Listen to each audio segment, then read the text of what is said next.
George's ex-girlfriend. Wait.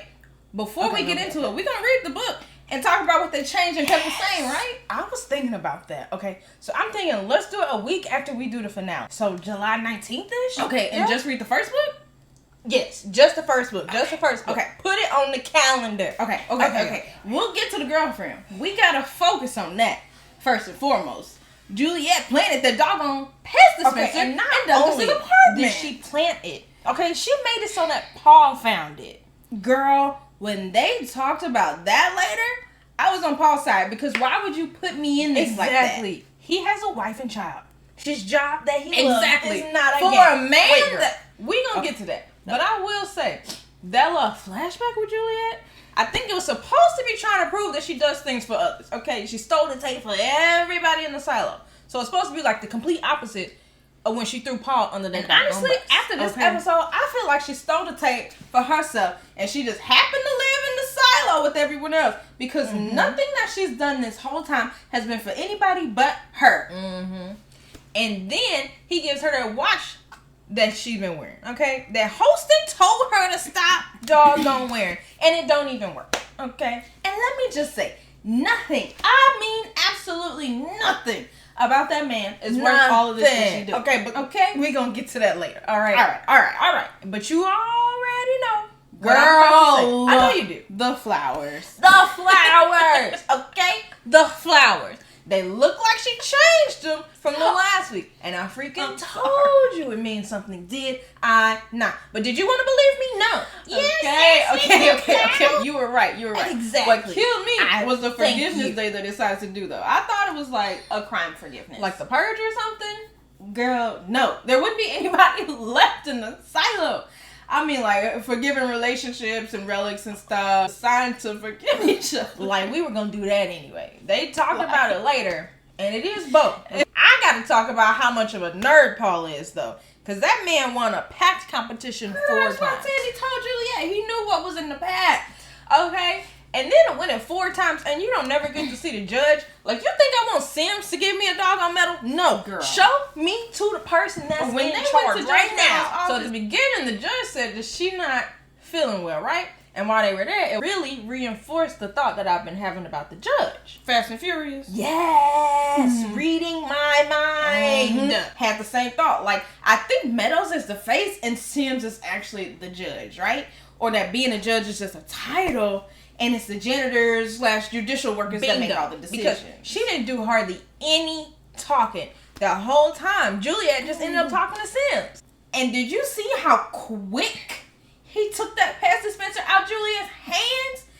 And he asked her what it is. But the look he gave to the judge let me know that he's seen it before. Okay? Girl. He's seen it before. And the way Sims said that he didn't care where they found it, he knows for a fact it didn't belong to Trumbull. And I'm like, okay, did you search in the house before you threw him off the bridge? How would you know that what he had? How would you know what he had? They had knowledge of all the relics found in the past 140 years. And Julia was like, yeah, I know. And he was like, actually, you don't know nothing, chick. Shut your mouth. I said, and when he brought up that godforsaken watch, I was hot. Holston told your dumb, stupid self to stop wearing the watch. Did she listen? No. She just does what she want to do. And look at her. Found out. Let her do the investigation. Yeah, but he up to something. But the way the judge, I don't know. Okay. I'm trying to figure out that he's been slowly poisoning her too. Okay, you might be on to something though. You might be on to something. Why was Patrick being so rude to Paul though? And then I called him Mr. Billings. At least he gave him the name of the relic issue, which is who? Why? The X. The X. Okay. Let's talk about Regina Jackson. Girl, when she had that watch and it said it belonged to her boyfriend, I said, what? Shooketh to my core. And then her finding out in that moment that George is dead. Like, y'all don't have obituaries delivered by the porters or nothing. Don't no letters go out or newsletter. Asked how she knew him.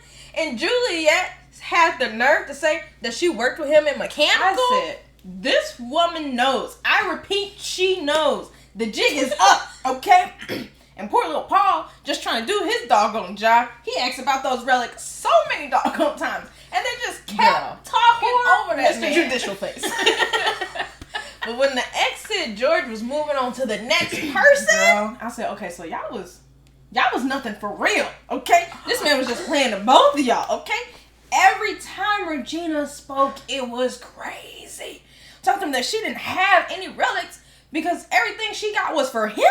And when Juliet asked if their little relationship was sanctioned, and she said, no, ma'am. Nothing that he did with you is special in the least bit. Wait. When Paul asked if the relics were legal, and she said, yeah, but how could you really know? Right. And he said to ask. Be serious, Paul. Please be serious. Unless it's forgiveness day, that woman is going out to clean. But he ain't as slow as he was acting. Because once Juliet asked about George, he started to catch on. Okay, he started to keep up. And what killed me is when Paul was like, okay, let's go. And Regina asked Juliet if she believed him. Okay, when he told her she loved her, I said, you asking a tough questions, Regina. Would have cried right there. Would have cried on the way back up to the office. Wait, but when she doubled back on Regina, though, I just knew she was going to fight that woman. I knew she was going to fight her. I said, that would have been something to see, okay? I mean, you go in there calling somebody a rat. You got to be prepared. Hands up, okay? So I was surprised when she pulled her in the house to talk. Girl, once she turned on that fan, I knew it was about to be some craziness, okay? How much you want to bet? It was Sims that was following her and threatening her and her family. I'm with you. And the fact that her mom is in the mines, and I'm like, in the mines doing what? Okay, what kind of mines are these? Are you in the mines for life? What the heck? And let me tell you, I didn't expect her to pull out a package from inside her welcome mat. And definitely didn't expect her to give it to warning that she gave her to not even speak it out loud or she'd get killed.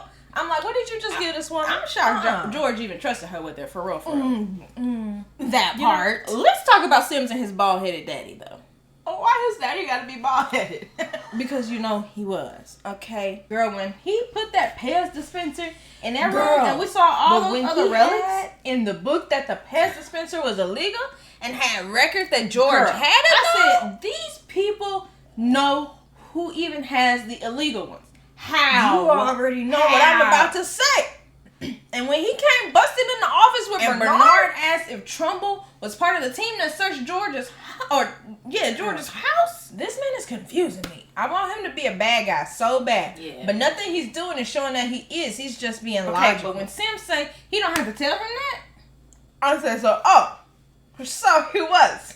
The plausible deniability. He said some mysteries are best left unsolved. Who was he talking to? We talked about it a little bit earlier, but I was so mad at Juliet, okay? She threw Paul under the bus so fast, talking about he found it. I was glad that he said something to her. He got a wife and kids, and you trying to send him out to clean with the clique. And the fact that all he was asking for is honesty.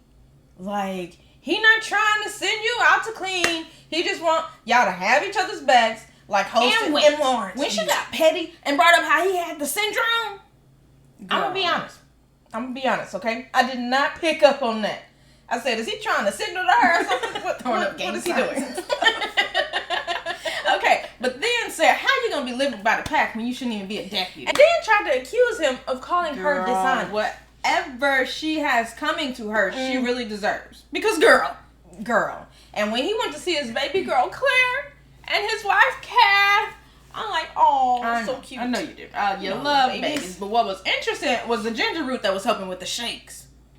Yes. So I'm still thinking if it's something they lack because they live underground, though, like a vitamin or a mineral or something. Back to Juliet. Girl, when she brought out that book, and now we understand why George was so doggone obsessed with there being more than the silo and how long they've been there and with them being lied to and all that good stuff. Pristine condition. Haven't been found out for generations. And then what did her stupid self do?